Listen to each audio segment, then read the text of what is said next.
they're gonna add up to much bigger unit.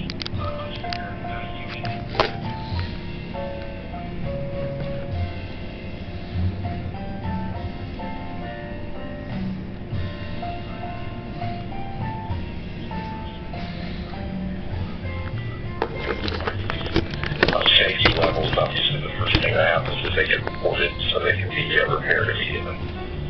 I wanted to ask about fracking because I think a lot of our viewers are going to be interested or concerned about hydraulic fracking. And so why don't you, one of you, how this technique for obtaining natural gas, which has a lot of attention put on it for water quality, how it plays a role in terms of emissions from natural gas. So you can see we're both jumping at this one, so I'll let Adam go for it. Oh boy, okay. Yeah, thanks, Steve. Yeah, so there's certainly a lot of controversy about hydraulic fracturing. In terms of air emissions, which really is the only thing I can speak to.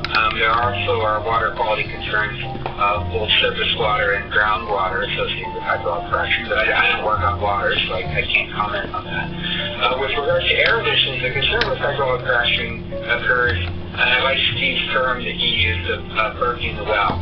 When you hydraulically fracture the well, you're injecting an incompressible fluid, in this case mostly water, with some additives and chemicals and sand, into the rock at sufficiently high pressure that you essentially break this rock up. This rock is essentially impermeable to gas. It's very solid, very tight, not a lot of pore space.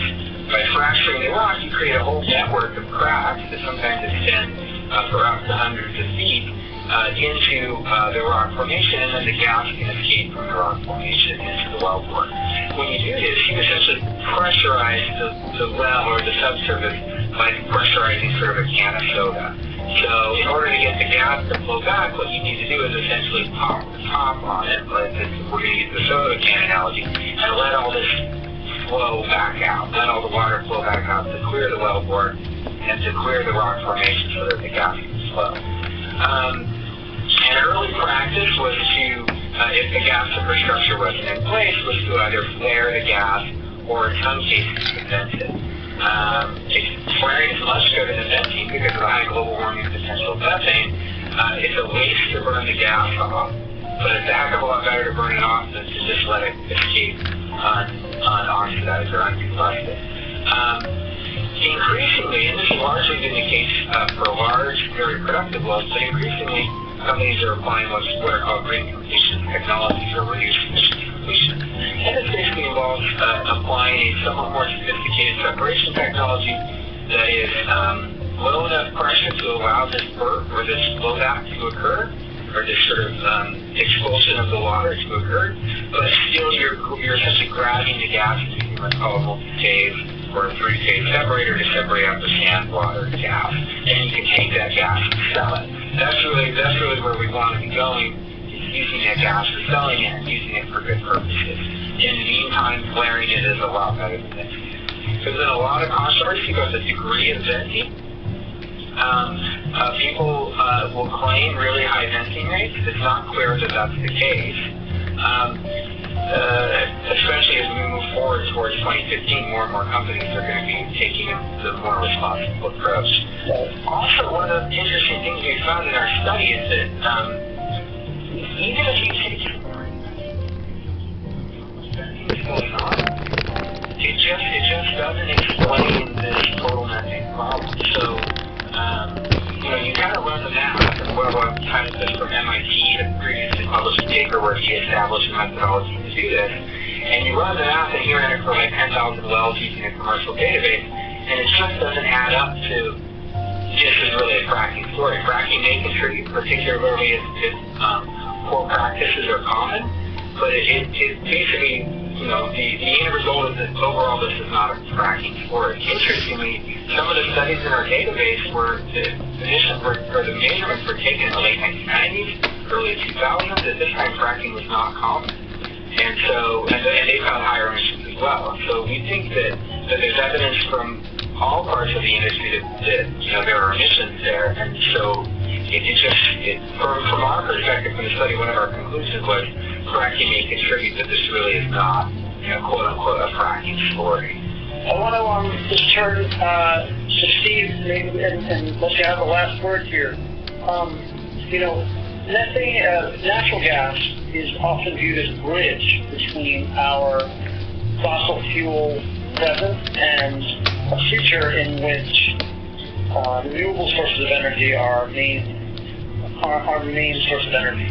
And so I want to know from you, do you still feel that that's the case after the work you've done studying natural gas so closely? So one of the things, as I mentioned earlier, is we need to have two objectives when it comes to climate change. We need to reduce the short-lived climate pollutants, the methane that lives in the atmosphere for about 12 years, and that's going to help reduce the rate. But we also need to reduce the total amount of carbon. And the rate of warming caused by methane is a rate function. It's like any criteria pollutant. It's like sulfur or nitrogen. How much are you putting up today really determines its impact. But carbon is fundamentally different because it sticks around for so long. It's the area that occurred. It's a stock problem. It's how much do we in the aggregate put up. So unless we can go to renewables immediately, which we want to do absolutely the most we can, but we can't get rid of all of the higher carbon fuels immediately and put renewables. It's going to take decades. We can argue about how much. If we can substitute those higher carbon fuels for lower carbon fuels while we're pushing as hard as we can on renewables, what you find is you emit significantly less carbon. And because it's the aggregate amount of carbon emitted, not the rate at which it's emitted, you actually cause less future climate change. That's what we ultimately care about for the future. So we need to do two things. We got to push down really hard on methane now and get that rate way down to the minimum. And we have to push down as hard as we can on carbon emissions as quickly as we can. And to do that, we want to get the least amount of fossil fuels, and of the fossil fuels we use, we want to have the lowest carbon content fossil fuels possible. So I don't see how you can accomplish those without going to the most efficient fossil fuel, which is natural gas. Well, sorry, I'll jump in on some of that. I'm totally in agreement there. I think this is exactly the right approach.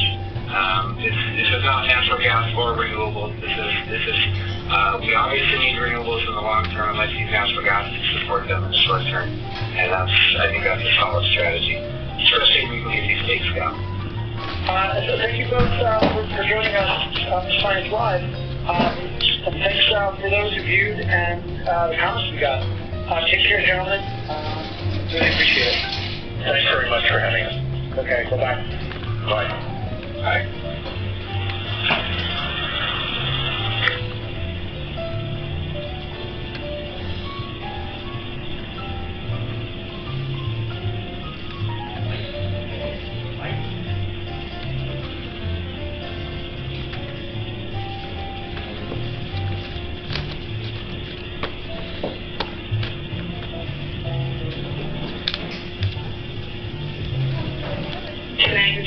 Live chat about science and religion. We had some really interesting presentations today at the AAAS meeting in Chicago about how scientists and religious people view one another and what are some opportunities for building bridges between these two communities.